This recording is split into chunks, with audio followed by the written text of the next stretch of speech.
secret Pentagon program to study unknown aerial objects, otherwise known as UFOs, may not be finished after all. The civilian contractor for the program was Bigelow Aerospace, which is based here in Las Vegas. Their contract, though, ended in 2012, but the man who managed the program inside the Pentagon, he thinks it's still operating.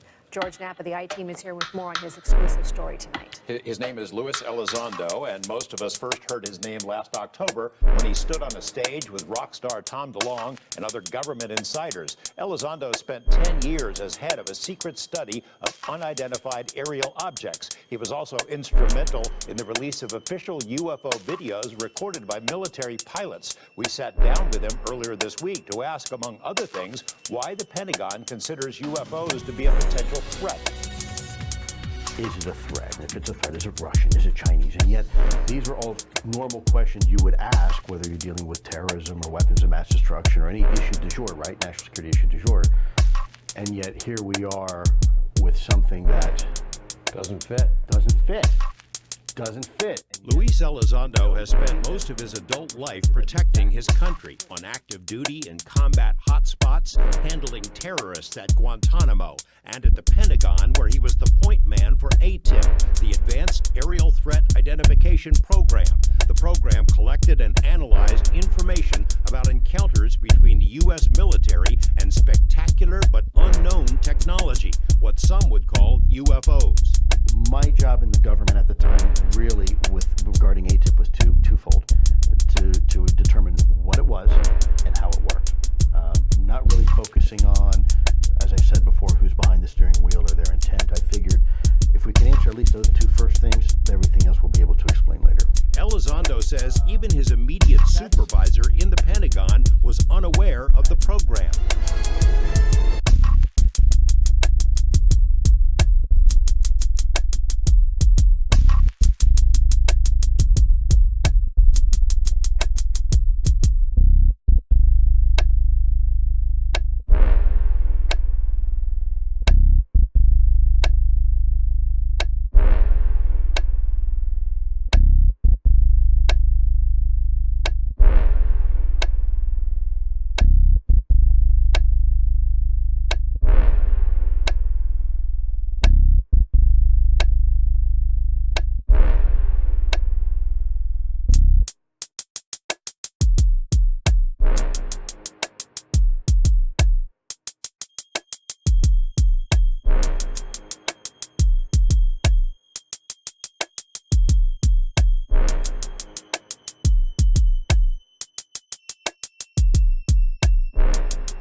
He's the Las Vegas man who claims he can summon UFOs on command. Pretty wild. So we sent Action News reporter Mike Delastrito to get the real story.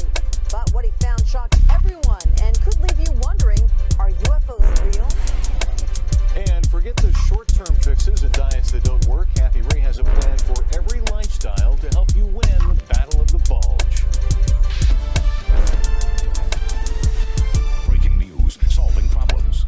This is Channel 13 Action News, live at 11. Well, let's take another trip back into the realm of paranormal tonight. Last night we had ghost hunters, now UFOs. That's right, and there is a Las Vegas guy making an extraordinary claim about extraterrestrials. So we sent Action News reporter Mike Delastrito to check it out. Mike? All right, guys, just listen up here. This guy says the Old Testament, written in Hebrew, taught him how to summon UFOs. All right, he says he can also do this on command, and he adds he's been doing it for 25 years, keeping all of it secret until now. These guys are here. They're here. They're just sitting right up there. We met up with Prophet Yahweh, seer of Yahweh, at Doolittle Park off Lake Mead. We picked the day, we picked the time, and we picked the location. Everyone's going to think you're absolutely nuts. Well, I thought I was absolutely nuts. Until he says he saw UFOs. Over the years, 1,500 of them. Can we make it 1,501 today? What do you think? I'll try. He says the voice in his head told him to go public now. So we took him up on his offer, and we scanned the skies. Nothing but a few clouds. When the prophet started praying for a sighting, I wasn't exactly convinced. I pray, oh Yahweh, that you send a sighting so that they know that I am not mentally ill. I am not a false prophet, like those who seek to kill me say I am. I see something straight up. Oh, brother, look at it. There it is. You can barely see it, a white speck. Then another sighting. There it is. I got it. Photojournalist Jonathan Hawkins locks in on it. Let's take a closer look here. It's an orange sphere that appeared out of nowhere. I call the boss with an unexpected change in my story. I can see it clear as day. In fact, it's bright. I can't believe this. It's moving pretty fast. It's going to Nellis Air Force Base. It wants to be seen. We called Nellis to see what these things might be. Guess what? They didn't call us back. But this thing started coming back toward us. Yeah. It's coming toward us now, I think. What? See, it's coming up toward us. Whoa, man! Oh, hallelujah! Then, a few seconds later, it disappeared. It's going back up in space. Prophet Yahweh isn't concerned. He says it'll be back. And I'm still not quite sure what those things were. Now, if I didn't see this for myself, I probably would have just laughed this whole thing off. Prophet Yahweh says, though, this is just the beginning. He says we're going to see a lot more of these things starting next week. And he says one will come down low enough for all of Las Vegas to see. Mike Delastrito, Channel 13 Action News. Interesting. You know what? If anybody knows what that was, please call Mike Delastrito and identify that object. So, Jerry, do you mind if we play the X-Files theme song while you do what? Yeah, really. I think I get a handle it. No comment on that. Let's, from a scientific...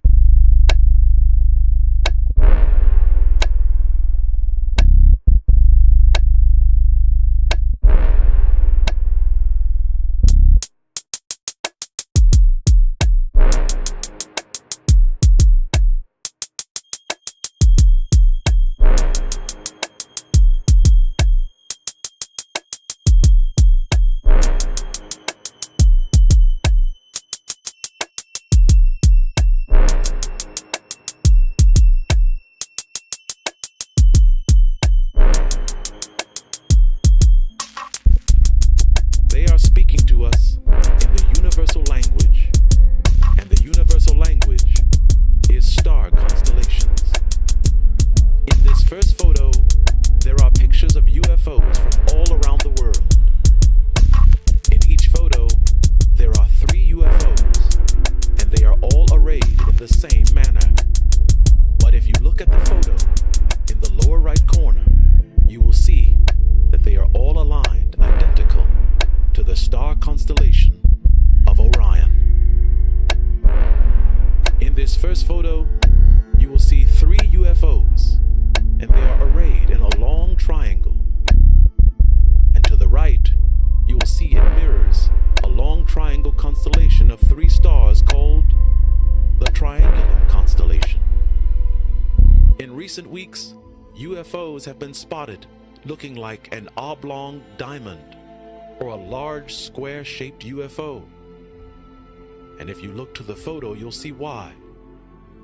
It is a sign of the constellation Pegasus, the Great Square. It is a constellation of stars found near the Andromeda constellation. And this photo reveals the great depth of the UFO message. Because in this photo, it looks like a man raising his hands. In actuality, this UFO video from Mexico represents a swan, and it is the representation of the star constellation Cygnus. Notice how the star points correspond exactly to the star points in the constellation of Cygnus. There are videos from all around the world. UFOs are displaying themselves openly for us to understand, for us to see their message. They are opening dialogue with us, and they are now moving toward communication. They are here.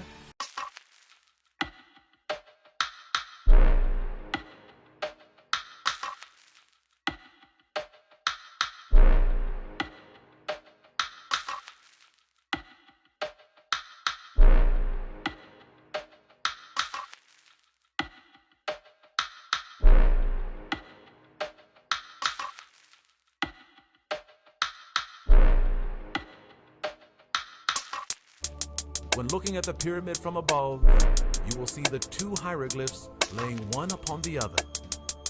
The view from above will show a square, which means cosmos.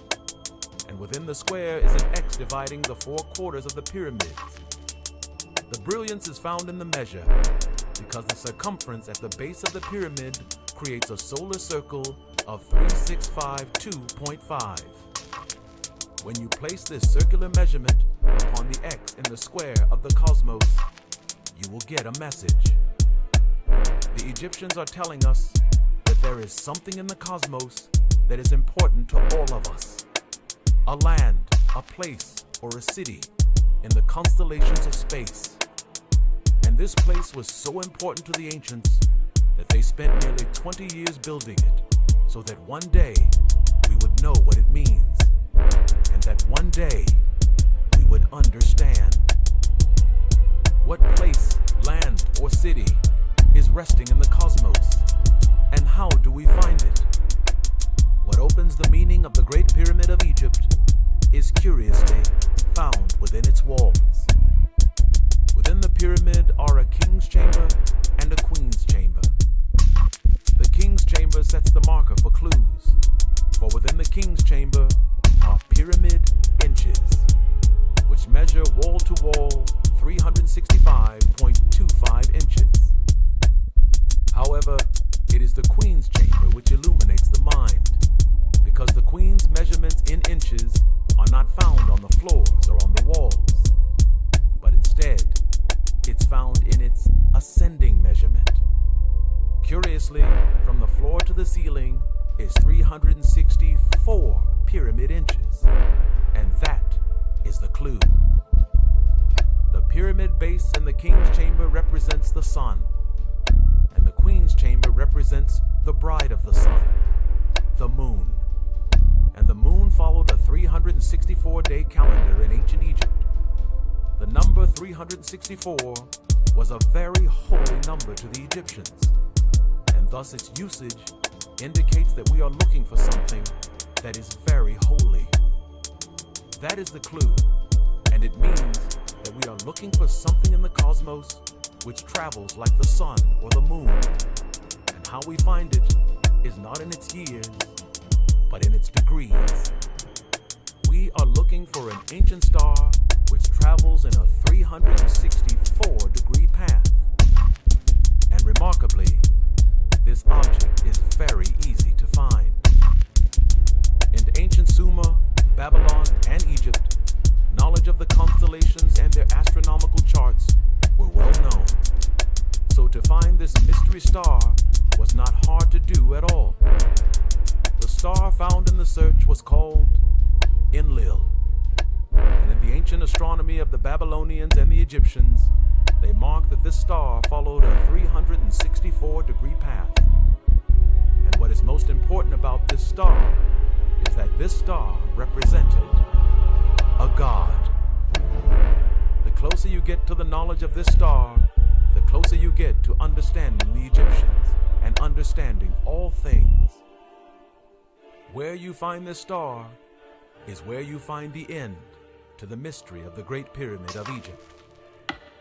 The star of Enlil represented an ancient god of Sumer, Babylon, and Egypt. And this god is not alone.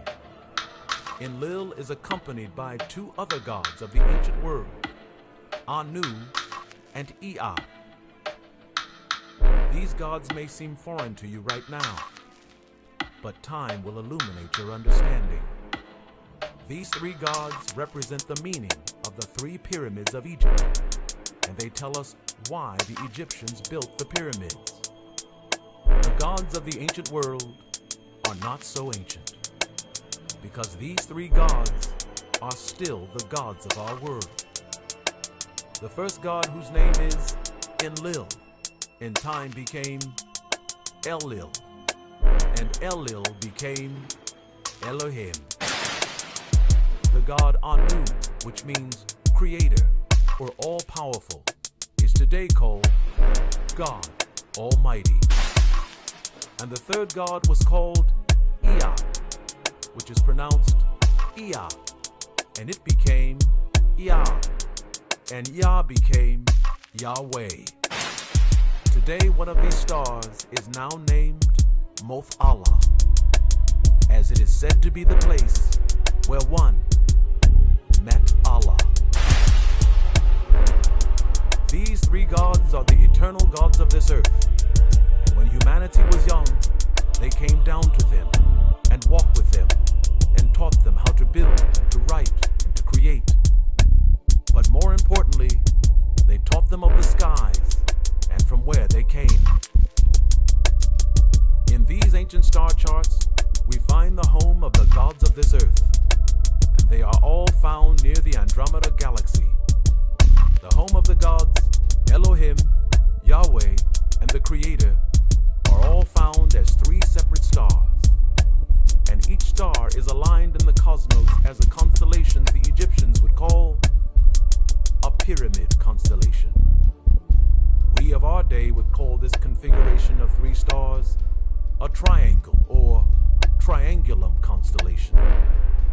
This triangle of the three gods is why the Egyptians built the pyramid, and why they chose the shape of the triangle or the pyramid. Many on earth believe the pyramids were made to honor pharaohs and queens. They were not.